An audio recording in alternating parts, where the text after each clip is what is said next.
Now in both wind pollination and the water pollination flowers, obviously because these are abiotic agents, so there is no need to develop nectar, there is no need to develop color, there is no need to develop any scent, could be a good scent or a bad odor. So no odor is required, no color is required, no nectar is required. Reason is obvious, because these agents are abiotic or non-living agents. Now on the next page you can see the same picture has been explained in detail, that this is the Vallisneria plant and this is the pedicel or the stalk which carry the female flowers on top, and this is how the male flower will come to the surface and get and it will be suddenly sink into the structure and ensures pollination. So this happens on the surface of water in the case of Vallisneria, but it happens under the surface or submerged in the water in the case of the Zoostra.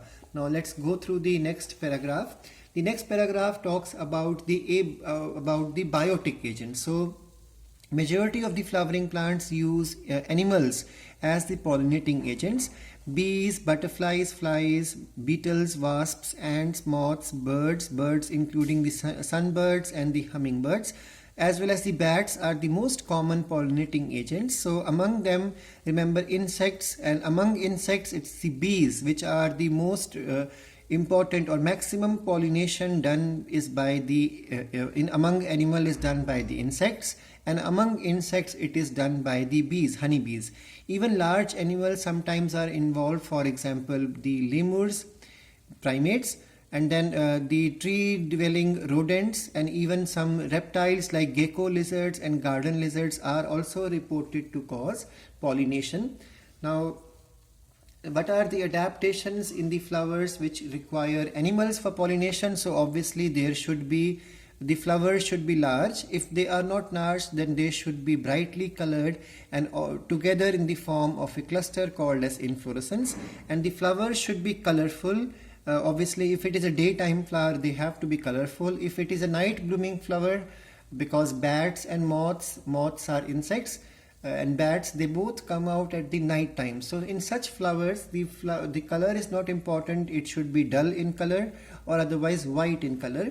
If it is day blooming flower, they should be colorful. Then fragrance is required in both, whether it is daytime flowering plants or the night time. And generally the nighttime blooming flowers prepare more scent compared to the daytime one.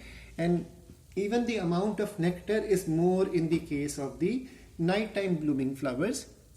So the adaptations are: flowers should be large, they should be colorful, they should be fragrant and rich in nectar. When the flowers are small, then they have to be clustered into inflorescence to make them more visible from a far off distance. Animals are attracted to the flowers by color and or otherwise both, or otherwise only the fragrance. The flowers pollinated by flies and beetles. Now there are some flowers like Rafflesia, we all know, the largest flower. That flower is supposed to be attracting the bee and some flies, and those flies are basically attracted to the foul smell, a bad odor coming out from these flowers. It smells like rotten meat. So such flowers prepare dirty smell which attracts these insects. So to sustain animal visiting the flowers have to give them something in return. So obviously it's a mutualistic relationship between the flower and the insect or the animal. So the animal and insect need to stay together for a long time like this. That's why the flowers are supposed to provide them something in return. Some gift or reward is given, and that gift or reward is to sustain animal visits. The flower have to provide them rewards, and those rewards according to NCERT are nectar and pollen grains are the usual floral rewards.